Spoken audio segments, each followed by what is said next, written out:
Friends, अब हम देखेंगे 1861 का भारतीय परिषद अधिनियम।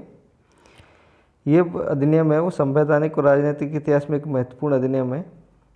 तो इस अधिनियम को सबसे पहले इसमें क्या किया गया, कानून बनाने की प्रक्रिया में भारतीय प्रतिनिधियों को शामिल करने की शुरुआत हुई। इससे पहले भारतीय प्रतिनिधियों को शामिल नहीं किया जाता था।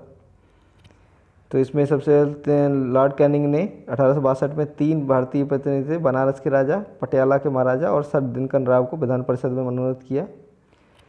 इस अधिनियम ने मुंबई और मद्रास जो प्रेसिडेंसी थी उन्हें विधायी शक्तियाँ पुनः देकर विकेंद्रीकरण की प्रक्रिया की शुरुआत की।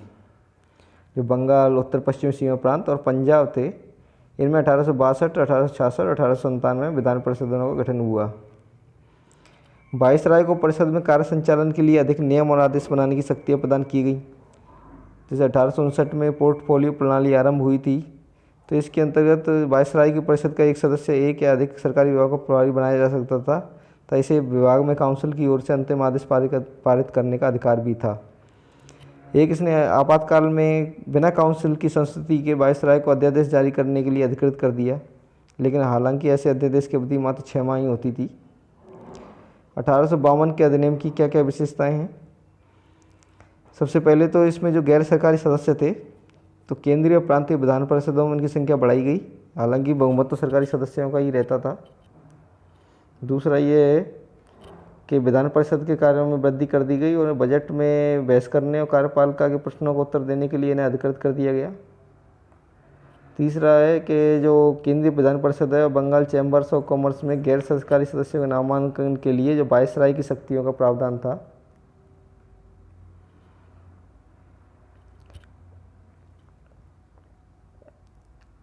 इसमें हालांकि केंद्रीय प्रांतीय विधान परिषदों में दोनों में गैर सरकारी सदस्यों की नियुक्ति के लिए एक सीमित और परोक्ष रूप से चुनाव का प्रावधान किया।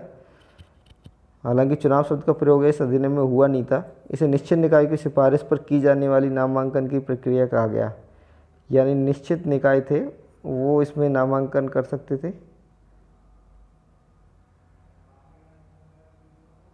दूसरा है 1909 के अधिनियम की विशेषताएं क्या क्या हैं। तो 1909 का जो अधिनियम था, इसे मार्ले मिंटो सुधार के नाम से भी जाना जाता है। मार्ले है वो इंग्लैंड में भारत के राज्य सचिव थे और लॉर्ड मिंटो है भारत में वायसराय थे। इसने केंद्रीय और प्रांतीय विधान परिषदों के आकार में काफ़ी वृद्धि की। केंद्रीय परिषद में इनकी संख्या 16 से 60 हो गई और केंद्रीय परिषद में सरकारी बहुमत को बनाए रखा गया, लेकिन प्रांतीय परिषद थे उनमें गैर सरकारी सदस्यों के बहुमत की अनुमति दे दी गई।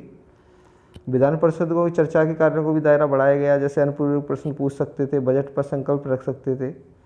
इस अधिनियम के अंदर पहली बार किसी भारतीय को वायसराय और गवर्नर की कार्य परिषद के साथ एसोसिएशन बनाने का प्रावधान किया गया।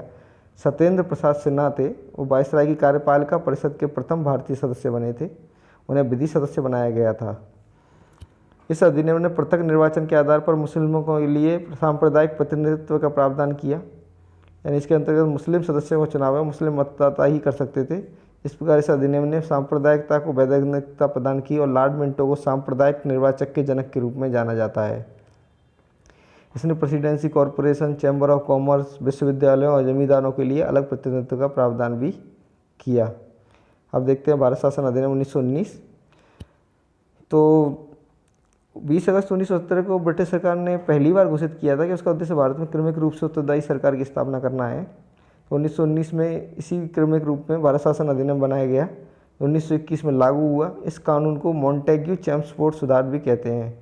मॉन्टेग्यू थे वो भारत के राज्य सचिव थे, चैम्सफोर्ड थे वो भारत के वायसराय थे। इस अधिनियम की विशेषताएं क्या हैं।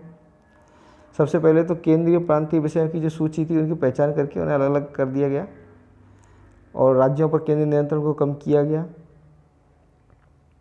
इसमें प्रांतीय विषयों को पुनः 2 भागों में विभाजित किया था। स्थानांतरित विषय थे वो उन पर गवर्नर का शासन होता था। इस कार्य में उन मंत्रियों की सहायता लेता था जो विधान परिषद के प्रति उत्तरदायी थे।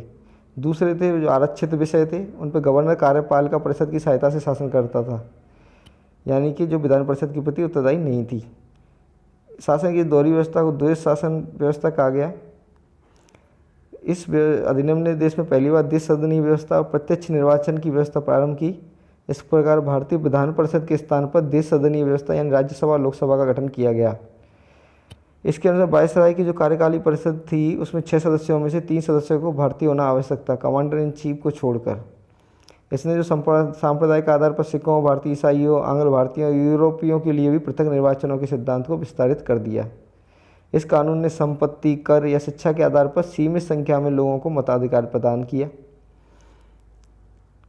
इस कानून लंदन में भारत के उच्चायुक्त के कार्यालय का सृजन किया गया। जो भारतीय सचिव द्वारा जो कार्य किए जा रहे थे कुछ कार्यों को, उनको उच्चायुक्त को स्थानांतरित कर दिया गया। एक लोक सेवा आयोग का भी गठन किया गया। 1926 में सिविल सेवकों की भर्ती के लिए केंद्रीय लोक सेवा आयोग का गठन किया गया था। इसने पहली बार केंद्रीय बजट को राज्य को बजट से अलग कर दिया और राज्य विधानसभाओं को अपना बजट स्वयं बनाने के लिए अधिकृत कर दिया गया। एक इसमें वैधानिक आयोग का भी गठन किया गया, जिसका कार्य 10 वर्ष बाद जांच करने के बाद अपनी रिपोर्ट प्रस्तुत करना था। खैर हम ये देख चुके हैं, अब अगले लेक्चर में देखेंगे।